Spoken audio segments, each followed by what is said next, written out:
How do I look? Is the stream nice and clear? Hi, Marcos.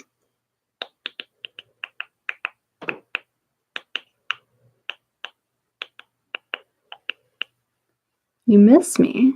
How do you miss me? I just posted a new video Thursday, and then I had a live stream yesterday. How do you miss me? How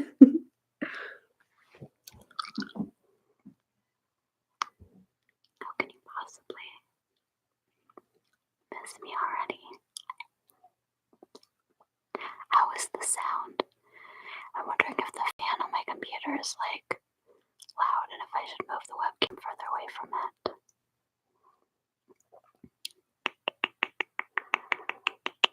Aren't all men my slaves?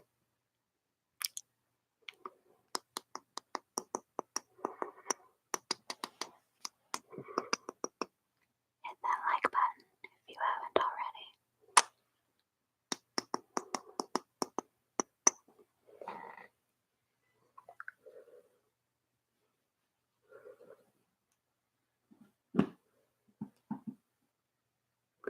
Hello, Erin. How are you?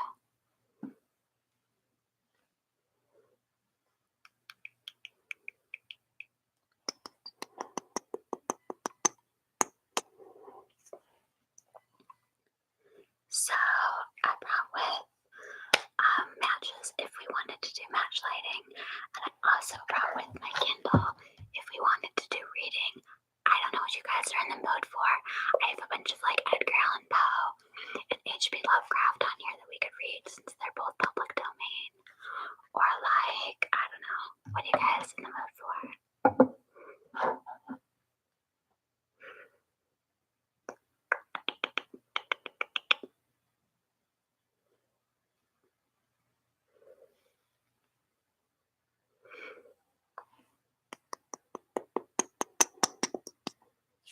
Do you guys like finger sounds? What are your favorite ASMR triggers?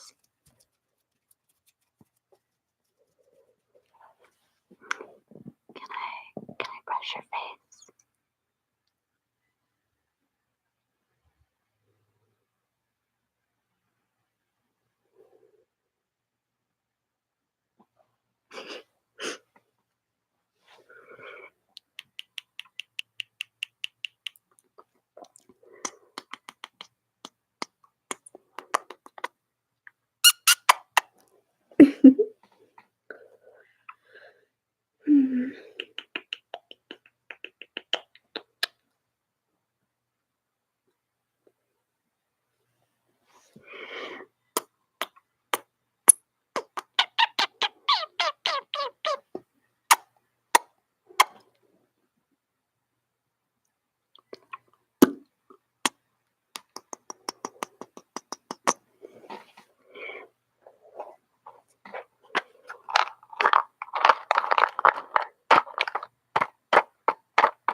Should I pick out a story and just start reading? Because that kind of sounds like nice, fun time to me. Let's see.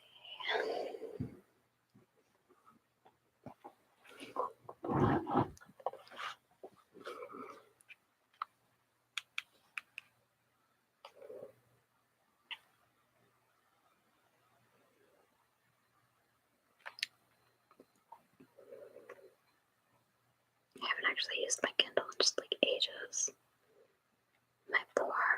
used Kindle.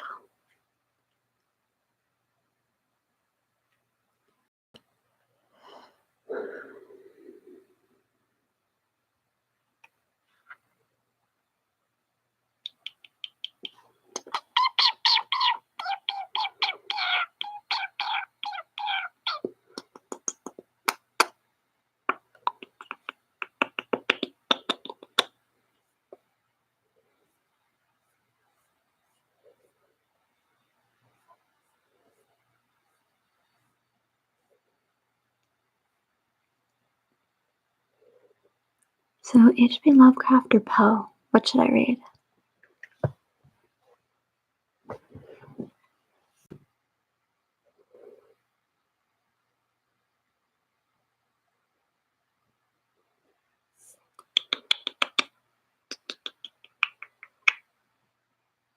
Does nobody have an opinion on what I read? Okay.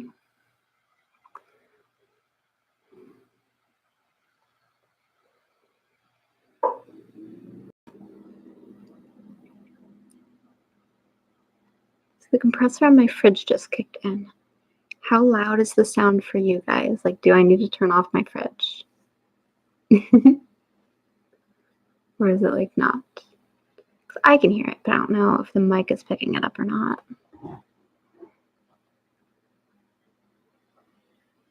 I'll just assume not.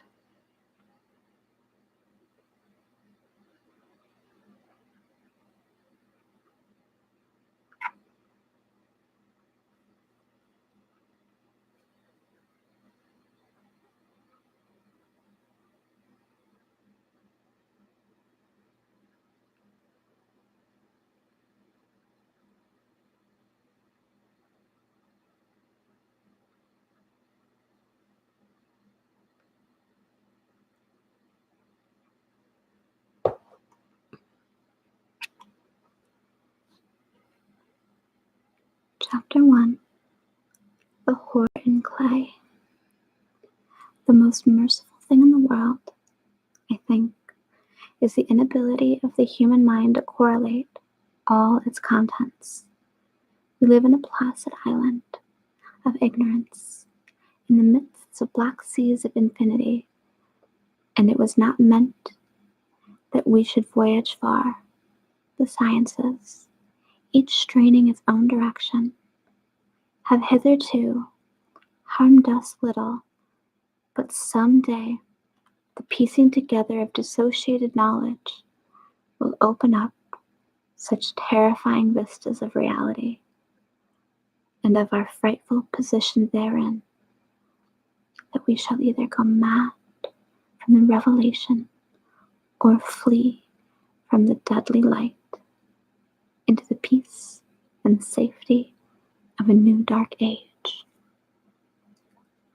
Theosophists have guessed at the gruesome grandeur of the cosmic cycle wherein our world and human race form transient incidents. They have hinted at strange survivals in terms which would freeze the blood if not masked by a bland optimism. But it is not from them that there came the single glimpse of forbidden eons, which chills me when I think of it and maddens me when I dream of it. That glimpse, like all dread glimpses of truth, flashed out from an accidental piecing together of separated things. In this case, an old newspaper item and the notes of a dead professor. I hope that no one else will accomplish this piecing out. Certainly, if I live, I shall never knowingly supply a link in so hideous a chain. I think that the professor, too, intended to keep silent regarding the part he knew, and that he would have destroyed his notes had not sudden death seized him. My knowledge of the thing began in the winter of 1926 to 27, with the death of my granduncle George Gamel Engel, Professor Emeritus of Semitic Languages in Brown University, Providence, Rhode Island. Professor Engel was widely known as an authority on ancient inscriptions and had frequently been resorted to the heads of prominent museums, so that his passing at the age of 92 may be recalled by many. Locally, interest was intensified by the obscurity of the cause of death. The professor had been stricken whilst returning from the Newport boat, falling suddenly, as witnesses said, after having been jostled by a nautical-looking, old-timey word for black person, who had come from one of the queer dark courts on the precipitous hillside, which formed a shortcut from the waterfront to the deceased home in William Street. Physicians were unable to find any visible disorder, but concluded after perplexed debate that some obscure lesion of the heart, induced by the brisk ascent of so steep a hill by so elderly a man, was responsible for the end. At the time, I saw no reason to dissent from this dictum, but latterly I am inclined to wonder, and more than wonder. As my granduncle's heir and executor, for he died a childless widower, I was expected to go over his papers with some thoroughness, and for that purpose moved his entire set of files and boxes to my quarters in Boston. Much of the materials, which I correlated, will be later published by the American Archaeological Society, but there was one box which I found exceedingly puzzling, and which I felt much averse from shewing to others' eyes. It had been locked, and I did not find the key till it occurred to me to examine the personal ring which the professor carried always in his pocket. Then indeed I succeeded in opening it, but when I did, so seemed only to be confronted by a greater and more closely locked barrier. For what could be the meaning of the queer clay bas relief and the disjointed jottings, ramblings, and cuttings which I found? Had my uncle, in his latter years, become credulous of the most superficial impostures? I resolved to search out the eccentric sculptor responsible for this apparent disturbance of an old man's peace of mind. The bas relief was a rough rectangle less than an inch thick and about 5 by 6 inches in area, obviously of modern origins. Its designs, however, were far from modern in atmosphere and suggestion. Hang on, I need to blow my nose, and I don't want you guys to see. Be right back.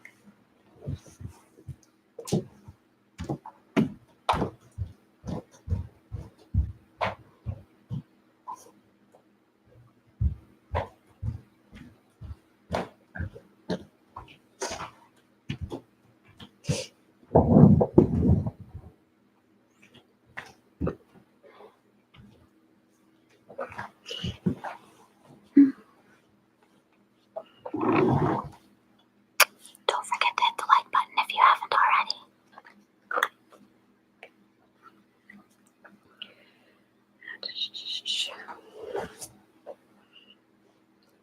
Its designs, however, were far from modern in atmosphere and suggestion, for although the vagaries of Cubism and Futurism are many and wild, they do not often reproduce that cryptic regularity which lurks in prehistoric writing.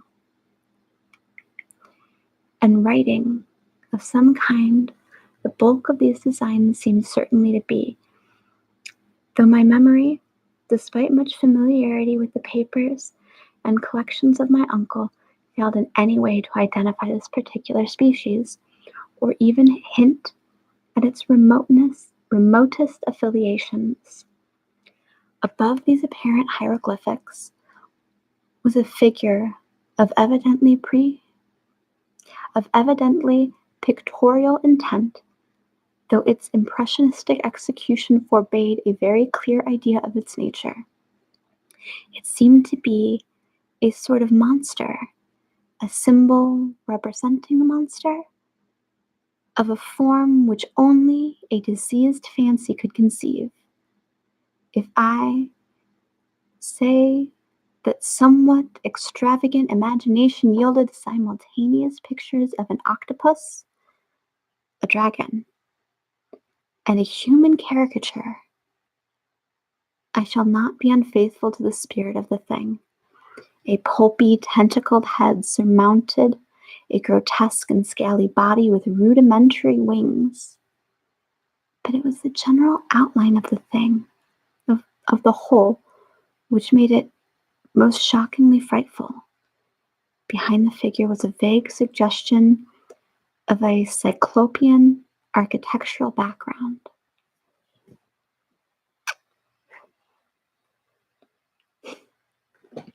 Thanks, Blackbart. The writing accompanying this oddity was, aside from a stack of press cuttings in Professor Engel's most recent hand, and made no pretense to literary style. What seemed to be the main document was headed Cthulhu Cult, in characters painstakingly printed to avoid the erroneous readings of a word so unheard of. The manuscript was divided into two sections, the first of which was headed 1925 Dream and Dream Work of H.A. Wilcox, 7 Thomas, St. Providence, Rhode Island, and the second, Narrative of Inspector John R. Legrasse, 121 Bienville Street, New Orleans, Louisiana, at 1908 AAS MTG. Notes on same and Professor Webb's account. The other manuscript papers were all brief notes, some of them accounts of the queer dreams of different persons, some of them citations from theosophical books and magazines, notably W. Scott Eliot's Atlantis and the Lost Lemuria,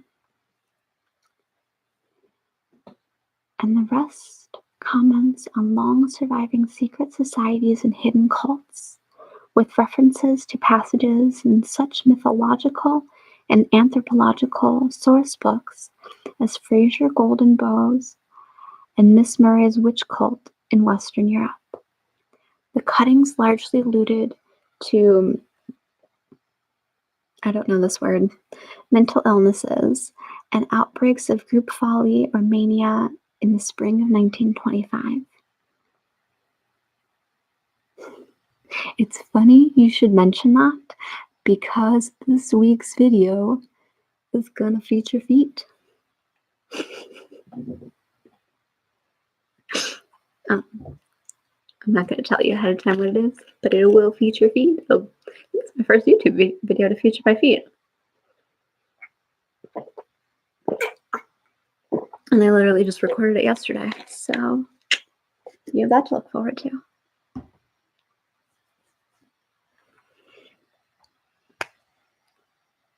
Does anybody know what this word is? It's O-U-T-R-E with a thing over the E. I have no idea what that word is. Is that English? The first half of the principal manuscript told a very peculiar tale. It appears that on March 1st, 1925, a thin, dark young man of neurotic and excited aspect had called upon Professor Engel, bearing the singular clay bas-relief, which was then exceedingly damp and fresh. Oopsies, I accidentally turned the page. His card bore the name of Henry Anthony Wilcox, and my uncle had recognized him as the youngest son of an excellent family slightly known to him, who had latterly been studying sculpture at the Rhode Island School of Design and living alone at the Fleur-de-Lis building near the institution. Wilcox was a precocious youth of known genius, but great eccentricity, had from childhood excited attention through the strange stories and odd dreams he was in the habit of relating. He called himself physically hypersensitive, but the staid folk of the ancient commercial city dismissed him as merely queer. Never mingling much with his kind, he had dropped gradually from social visibility and was now known only to a small group of estates from other towns. Even the Providence Art Club, anxious to preserve its conservatism, had found him quite hopeless. On the occasion of the visit, ran the professor's manuscript, the sculptor abruptly,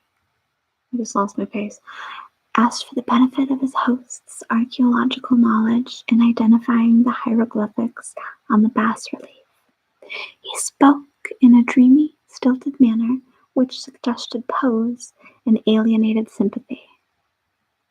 And my uncle shewed some sharpness in replying, for the conspicuous freshness of the tablet implied kinship with anything but archaeology.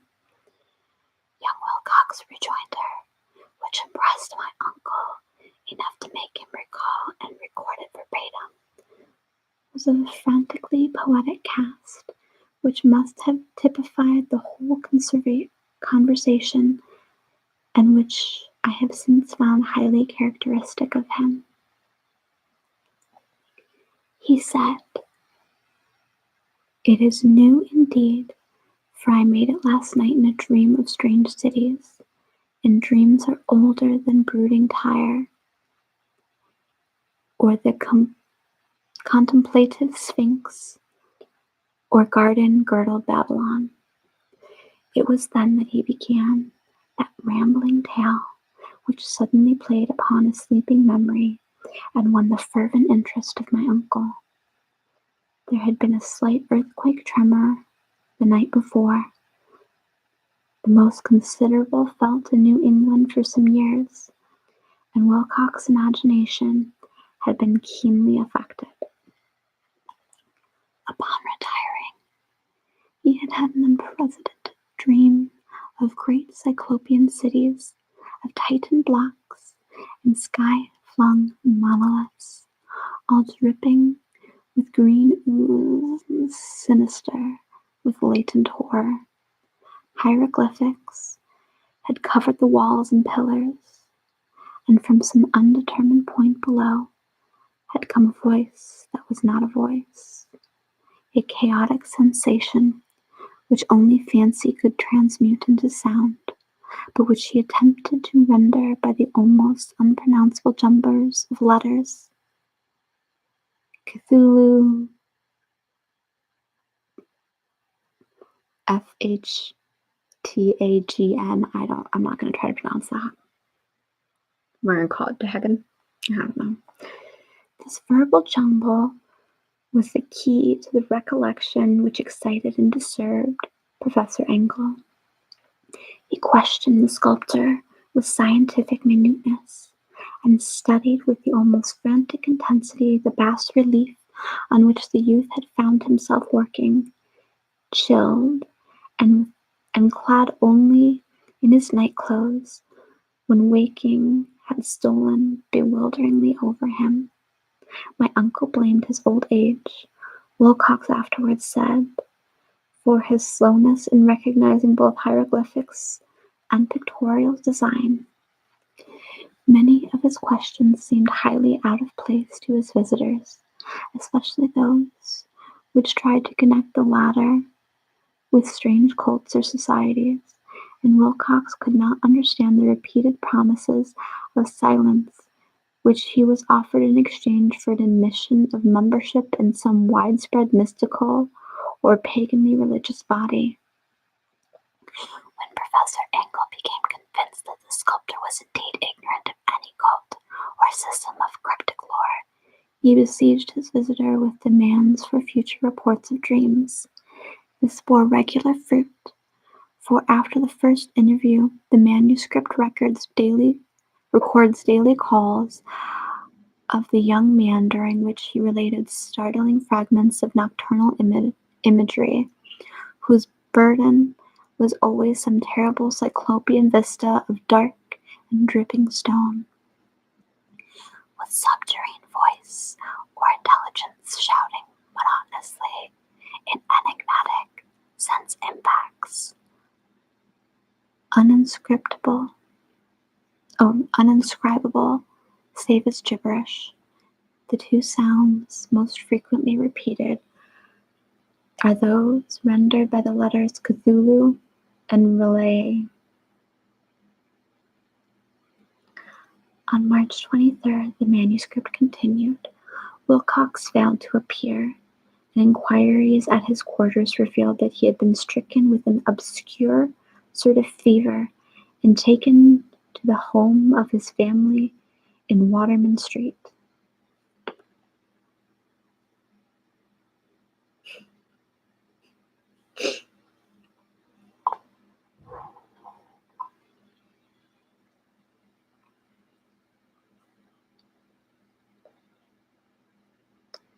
Where was I? He had cried out in the night, arousing several other artists in the building, and had manifested since then only alternations of unconsciousness and delirium. My uncle at once telephoned the family, and from that time forward kept close watch of the case, calling often at the Thayer Street office of Dr. Toby, whom he learned to be in charge. The youth's febrile mind, apparently, was dwelling on strange things, and the doctor shuddered now and then as he spoke of them. They included not only a repetition of what he had formerly dreamed, but touched wildly on a gigantic thing, miles high, which walked or lumbered about. He had at no time fully described this object, but occasional frantic words, as repeated by Dr. Toby, convinced the professor that it must be identical with the nameless monstrosity he had sought to depict in his dream sculpture.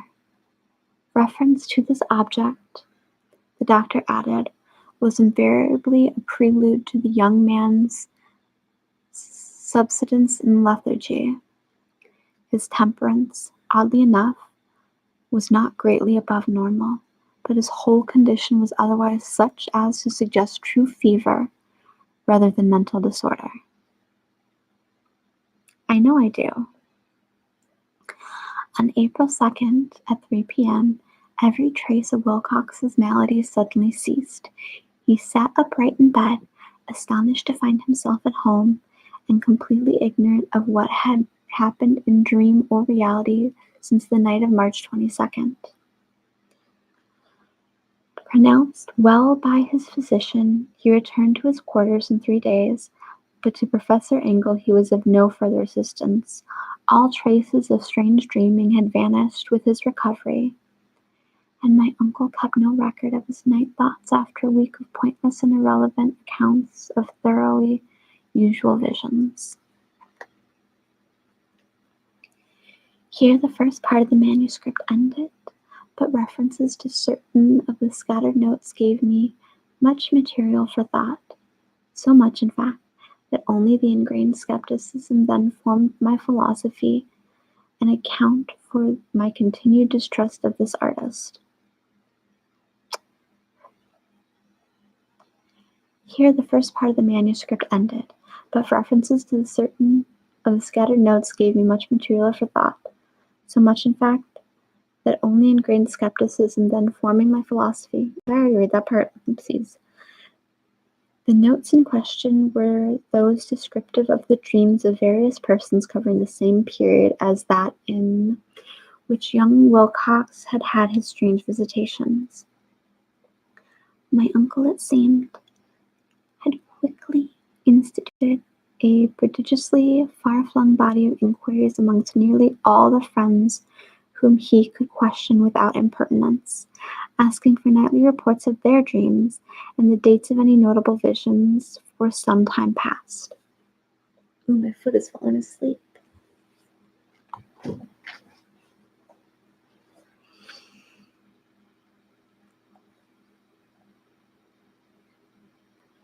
The reception of this request seemed to have been varied, but he must, at the very least, have received more responses than any ordinary man could have handled without a secretary.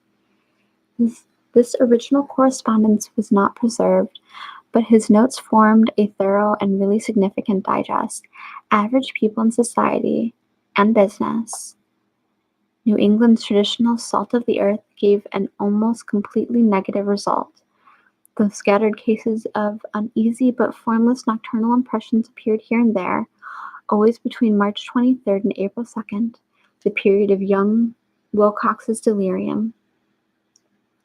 Scientific men were little more affected, though 4 cases of vague description suggest fugitive glimpses of strange landscapes, and in one case there is mentioned a dread of something abnormal.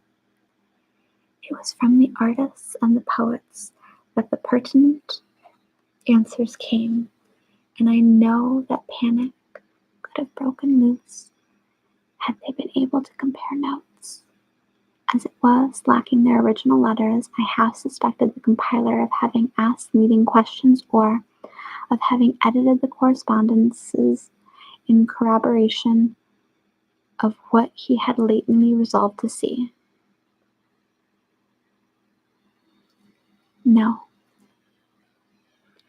It's just so much fun to tell you no, though. Also, make sure you like this stream if you haven't already.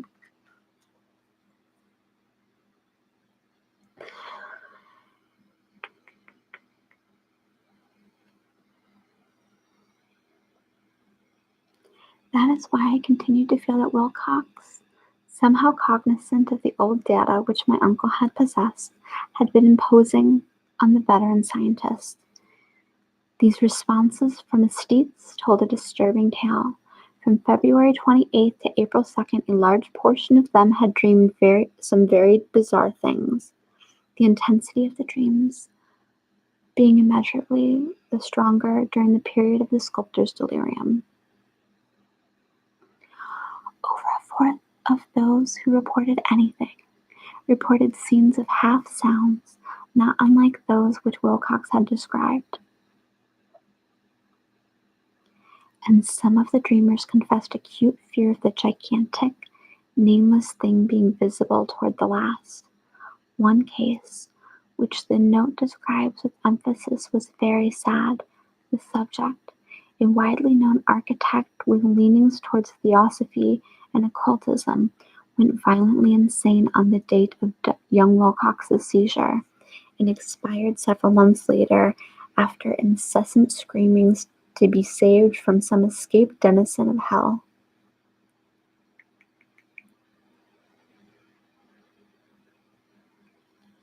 No, I'm not showing feet in my stream. Buy one of my feet clips or something. Had my uncle referred to these cases by name instead of merely by number, I should have attempted some corroboration and personal investigation. But as it was, I succeeded in tracing down only a few. All of these, however, bore out the notes in full. I have often wondered if all the objects of the professor's questioning felt as puzzled as did this fraction. It is well that no explanation shall ever reach them.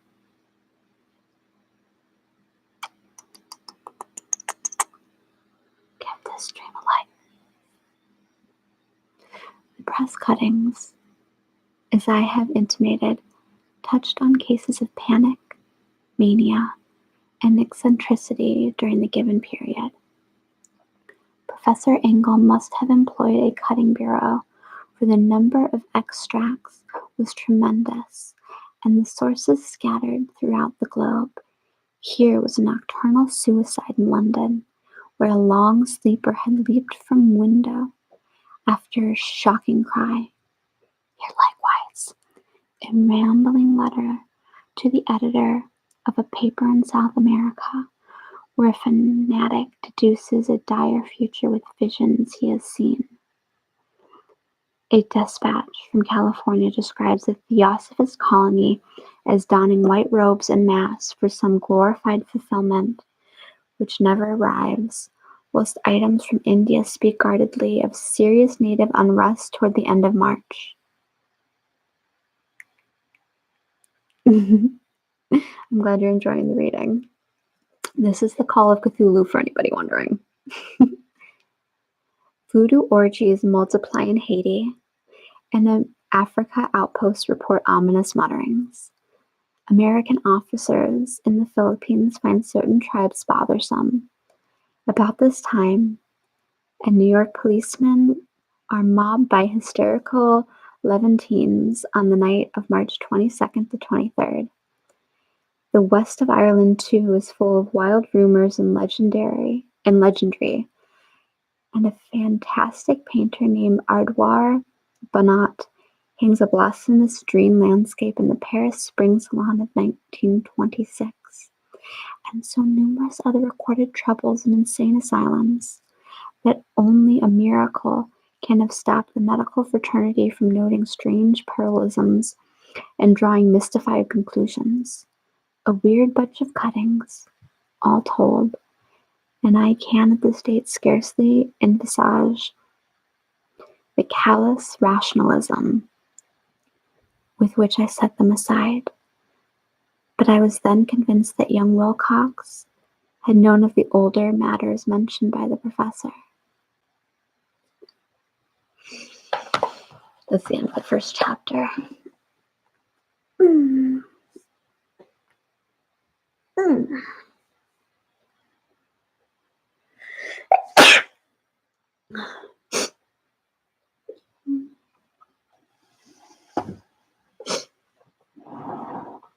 do you guys think of the story so far?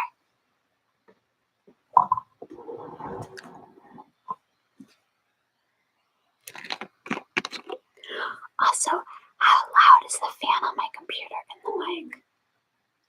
I'm wondering if I should take the mic or take the camera further away from the computer.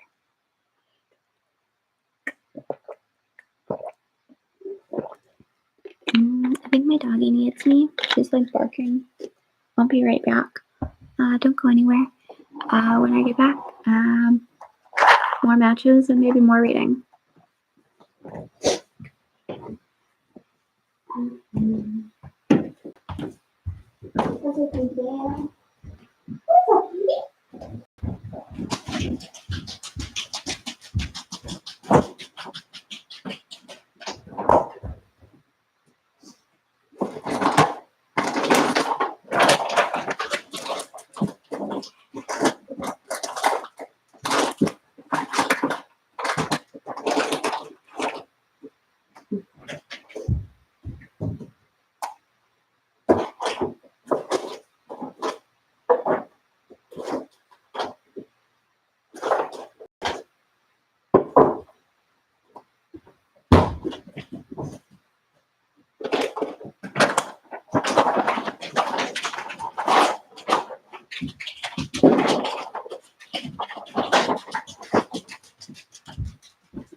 delicious.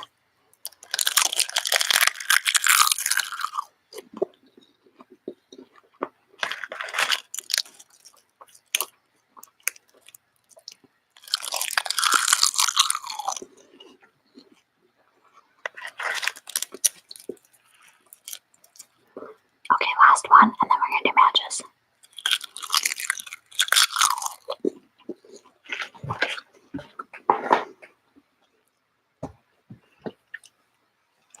Are my teeth? I always get that stuff stuck in my teeth.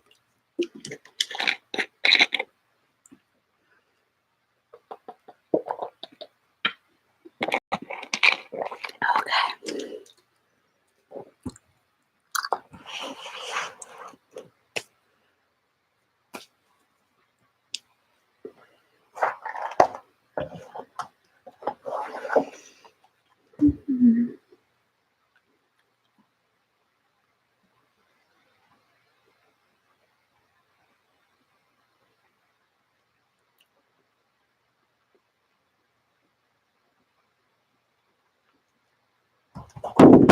Oopsies.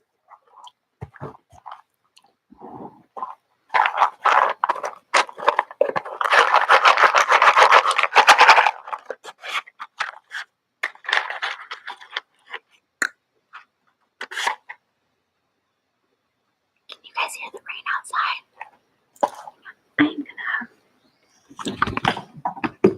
I'm gonna situate a couple things. I think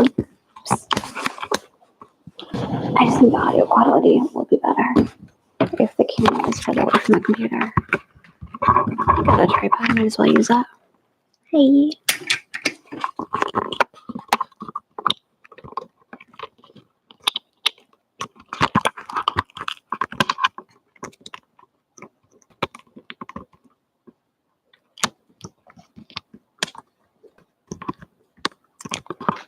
I can make this thing go work.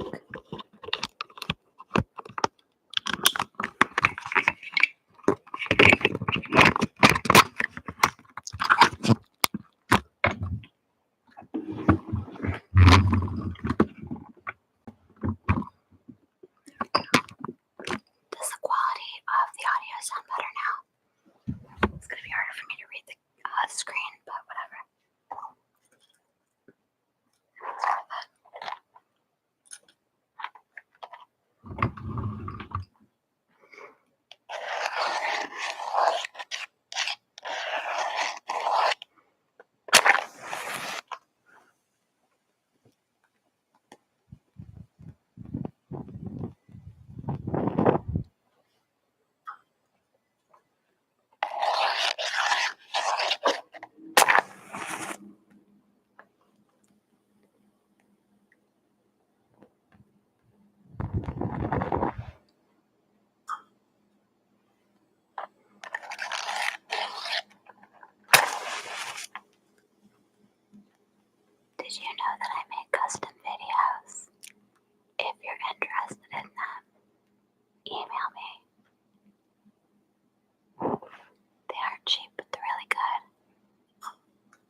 want to chat with me, comment or reply to my tweets.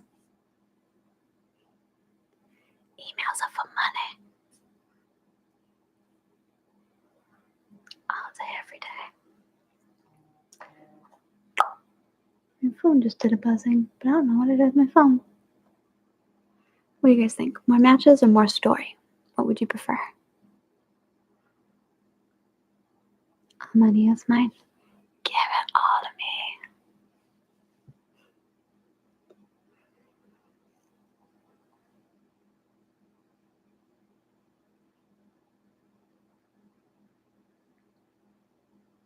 Do y'all care? Should I just do whatever I want? Because I mean, I'm good with that. Matches? Okay.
watching later, leave a comment and let me know what you want to see me do in the next stream.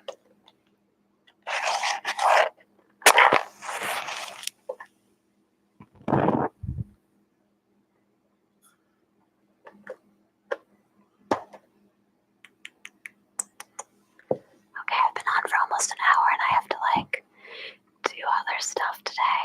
So I'm gonna get going. Thank you guys all for hanging out. Small chance I might stream tomorrow. I don't know. We'll see what happens. If I do, I'll probably read the second chapter in Call of Cthulhu and maybe more matches. I don't know. We'll see what happens. I want to start streaming on a on a weekly basis. And so right now I'm kind of experimenting, and I'm going to stream a couple days and see what days seem to get me the most viewers and decide from there what days I should stream. So yeah, also if there's a specific day you want to see me stream in the future, let me know in the comments. Have a wonderful rest of your day. Subscribe, ring the bell so you get